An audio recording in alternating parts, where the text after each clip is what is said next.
I'm Matt Bishard in San Francisco for Nareit's REITworld, our 2018 annual conference.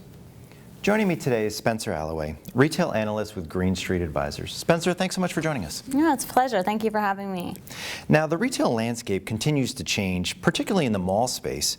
Can you talk about what landlords are doing to remain competitive in this evolving environment?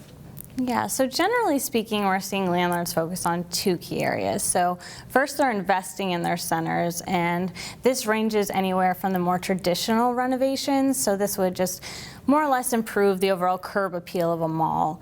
And then we're seeing things such as the implementation of different technologies throughout a mall. So this could include things like smart parking, interactive concierge services, or even personalized push notifications that would alert a consumer to deals ongoing at their favorite stores. Secondly, I would say that we're seeing a huge focus on the merchandise mix. So merchandising has always been very fundamental to the success of a mall. However, because we are seeing consumer preferences increasingly shift towards those experience-based concepts, it's important that landlords not only provide consumers with the goods they need, but also places in the malls to have social experiences. So this really extends beyond the traditional food and beverage or entertainment concepts that we repeatedly hear about. Now landlords are getting more creative. So they're hosting yoga sessions, they're having concerts, or even augmented reality experiences within the mall so people can interact. So yes, improving the overall look and feel of the mall is certainly key, but I would say that there needs to be just as much emphasis placed on the social offering of the mall as there is on its overall functionality. Now, in regards to the tenant mix, some mall REITs seem to be taking it one step further with the addition of non-retail uses like hotels or office buildings. How do these densification projects benefit retail real estate, and do you think that we're going to start to see some more of them? Well, the more obvious benefit of densifying a retail asset is the hope that the mixed-use component, so whether that be a hotel or an office building, what have you, will ultimately increase the footfall of that particular center. However, because densification often requires a significant amount of GLA, these projects also provide REITs an opportunity to shrink underproductive retail space. So from a landlord's perspective, it's great because you have the opportunity to not only increase foot traffic to your center, but you also are able to reduce exposure to at-risk tenants. And while these projects tend to have material capital requirements, we do think that we're going to see more of these in the REIT portfolios because the teams have been very successful in identifying partners to help mitigate some of that development risk. Now let's talk about net lease REITs, where retail tends to make up a decent portion of the portfolios.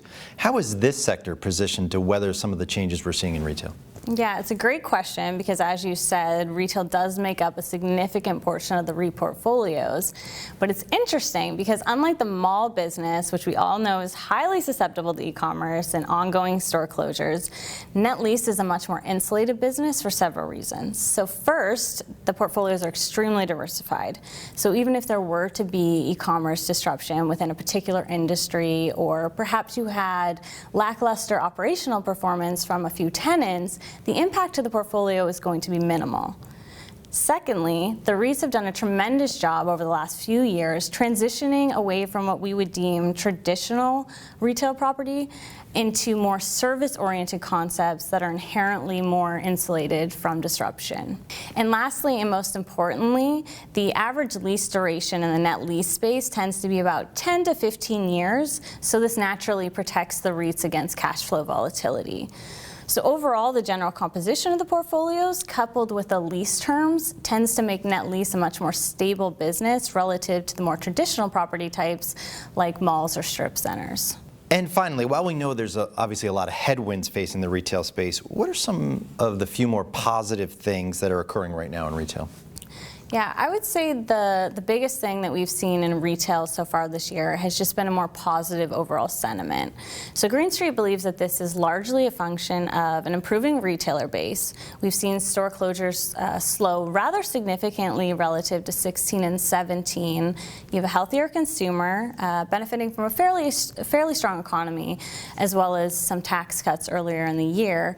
And then also we've seen sales rebound very significantly in the REIT portfolios. That said, there's obviously still a bit of a supply-demand imbalance. And what I mean by that is that we're still seeing more stores close than we are open. However, our recent report from Clicks to Bricks highlights the fact that there's a growing constituent of digitally native brands that are taking space in high-end locations.